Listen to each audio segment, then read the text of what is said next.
안녕하세요. 책사입니다. 우리의 옛 이야기 시작하겠습니다. 옛날 시골 마을에 부자가 살고 있었다.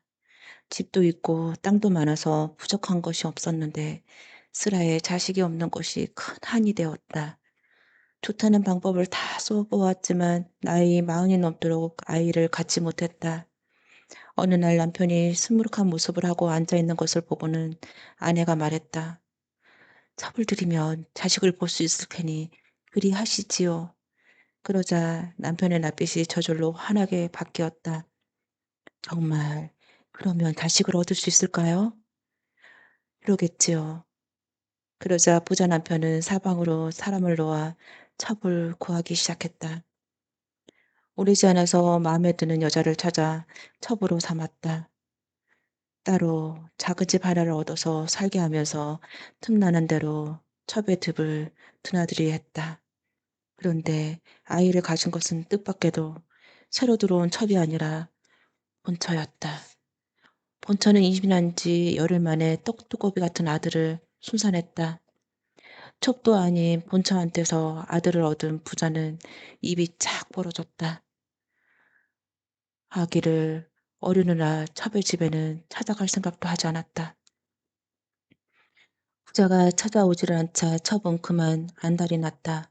남몰래 이리저리 아기를 해칠 생각을 엿보고 있던 첩은 어느 날 부자의 집안 식구가 다 집을 비운 사이에 혼자 잠자고 있는 아이를 슬쩍 들여다 광수 등장 항아리 속에 깊이 파묻어 죽이고 말았다. 아기가 사라지자 부잣집에는 온통 야단이 났다. 하지만 사방을 샅샅이 뒤져보아도 아기를 찾을 수가 없었다. 찾다가 지친 부자는 크게 실망을 해서 집에 들어올 맛을 잃어버렸다. 여자가 얼마나 칠칠지 못하면 계자식을 잃어버린다. 부자는 그렇게 투덜거리며 첩의 집으로 향했다. 후 그는 본가에는 걸음을 끄다시피 하고 첩의 집에서 살았다. 혼자 쓸쓸히 세월을 지내던 본처가 어느 날 광에서 된장을 퍼다가 찌개를 끓였는데 이상한 냄새가 나서 입에 댈 수가 없었다. 된장이 왜 이렇게 됐지? 하지만 뭔가 이상해서 아기가 이미 된장 속에 다 녹은 뒤라서 사연을 알 수가 없었다. 본처는 된장을 그냥 버릴 수가 없어서 새죽을 쓸 때마다 된장 한 사발씩 섞어 쑤어 암소에게 주었다. 얼마 안 가서 된장은 전부 암소의 뱃속으로 들어갔다. 그런데 된장을 먹은 암소가 뜻하지 않게 새끼를 베어 조그만 송아지를 낳았다.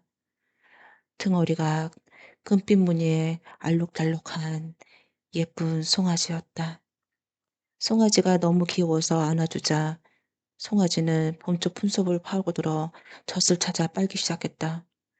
그런데 신기하게 여긴 본처는 그날부터 금송아지를 자식처럼 데리고 자면서 젖을 먹였다. 본가의 암소가 된장을 먹고서 금송아지를 낳았다는 소문을 들은 첩은 송아지가 본처 자식의 환생이라는 것을 알아차렸다. 첩은 어떻게든 송아지를 죽여서 후환을 없애야 한다고 생각하고 한 가지 꾀를 내었다. 자리에 누워 헛소리를 하며 금방 죽을 병을 걸린 환자처럼 행세했다. 아니, 갑자기 왜 그러는가? 아무래도 이 세상을 하직하려나 봅니다. 제 소원 하나만 들어주세요. 이웃집 전정이가 용하다고 하니 한번 찾아가서 내 몸 좀 물어봐 주세요. 부자는 당장 점쟁이한테 달려가 첩의 병에 대해 물어봤다. 어허, 이 병은 아주 어렵군요. 방법은 딱 한 가지밖에 없습니다. 본가에 있는 금송아지 간을 꺼내어 먹어야 회생할 수 있겠어요. 척과 점쟁이가 미리 내통한 사실을 알 턱이 없는 부자는 곧바로 백정을 불러들였다. 지금 당장 우리 집으로 가서 금송아지를 끌어다가 배를 갈라서 간을 꺼내와라. 부자의 명령을 받은 백정은 본가로 가서 금송아지를 끌어냈다.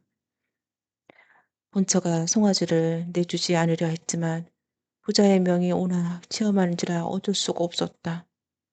백성은 숫돌에 슥슥 칼을 갈면서 희끗 송아지를 쳐다보았다. 그런데 송아지 두 눈에서 눈물이 툭툭 떨어지는 것이었다. 그 모습을 본 백정은 깜짝 놀랐다. 어허, 이거 참 이상스러운 송아지로구나. 죽이면 안 되겠어. 백정은 새꾸지를 꺼내 송아지를 놓아주었다. 그리고 송아지 간 대신에 그날 잡은 돼지간을 하나 싸들고 부자한테로 가서 바쳤다. 화분 그 간을 소금에 찍어서 먹는 둥 마는 둥 하더니 아유 신기하게도 몸이 사르르 화기가 도네요 하면서 멀쩡하게 일어나 앉는 것이었다. 백정에게서 풀려난 금송아지는 마을을 떠나 멀리 멀리 도성을 향해 길을 떠났다. 낮에는 숲속에 숨고 밤에만 길을 간 송아지는 우여곡절 끝에 도성에 이를 수가 있었다. 도성에 들어가서 살펴보니 한 곳에 사람이 우글우글 모여 있었다. 아, 글쎄, 저 북을 쳐서 소리를 내면 임금의 사이가 된다지? 신령님이 그렇게 계시하셨다네. 그렇게 웅성거리며 다들 북패를 들고 힘껏 북을 쳤으나 북소리를 내는 사람은 아무도 없었다. 그도 그럴 것이 그것은 나무와 가죽이 아니라 집으로 엮은 북이었다. 뒷덩어리에서 북소리가 날 리가 만무했다. 그때 금송아지가 사람들 다리사리를 헤집고 들어가 북패를 잡더니 북을 치기 시작했다. 둥, 둥, 둥. 송아지가 북을 칠 때마다 북소리가 커다랗게 진동을 했다. 사람들이 깜짝 놀라서 야단 법석을 떨었다. 저것 보게 소리가 나. 송아지가 소리를 냈어. 그렇게 해서 송아지는 궁궐로 불러 들어가게 되었다. 송아지가 북을 쳤다는 소식을 전해 들은 임금님은 한참을 고민하다가 공주를 불렀다.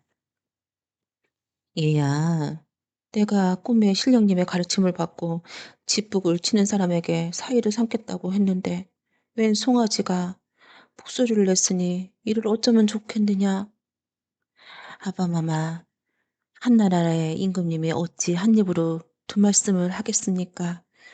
그 송아지한테 시집을 가겠습니다. 그렇게 해서 금송아지는 공주와 혼례를 치르게 되었다. 공주와 혼례를 치르던 밤, 송아지는 신방을 나오더니 어딘가를 향하기 시작했다. 이상하게 여긴 공주가 살짝 뒤를 밟아보니 송아지는 궁궐 뒤편 연못으로 향해서 가고 있었다. 연못에 다다른 송아지는 물속에 붕덩 뛰어들었다. 저런, 죽으려고 저러는가? 공주가 놀라서 연못으로 달려갔다. 그때 물속에 들어갔던 송아지가 연못 밖으로 나오는 모습이 나타났다. 근데 그것은 송아지가 아니라 깎은 듯한 아름다운 한 명의 기공자였다. 공자는 깜짝 놀라서 눈을 동그랗게 뜨고 공주에게 달아가 손을 잡았다. 이게 나의 본 모습이랍니다. 사람이 된 송아지는 임금과 공주에게 그간의 사연을 이야기해 주었다. 이야기를 들은 임금은 크게 놀라며 사위를 본가로 내려보내주면서 부모를 찾아보게 하였다. 부마가 되어 고향으로 돌아온 아들은 어머니가 계신 본가로 향했다. 어머니, 저 왔습니다. 그 사이에 부쩍 늙어버린 어머니는 낯선 손님을 보고 의아한 표정을 지었다. 어머니라니 잘못 찾아오셨소. 나는 자식을 없답니다. 어머니 저예요. 금송아지로 태어났던 아들이 이렇게 돌아왔습니다. 그러자 어머니는 꿈인가 생신가 눈을 비비며 마당으로 뛰어내려와 꿈에도 그리던 아들 손을 잡고 눈물을 흘렸다. 부마는 첩의 집으로 가서 아버지를 뵙고 그간의 사연을 고하였다. 사연의 내박을 깨닫은 아버지는 자신의 잘못을 뉘우치고 첩을 벌주어 내쫓고 본가로 돌아왔다. 금화는 또 자신을 살려주었던 백정을 찾아가서 깊은 살해를 하고 천안 신부를 벗어나게 해 주었다. 그 금송아지 아들은 공주와 함께 부모를 모시고 아들, 딸 낳고 잘 살았다고 한다.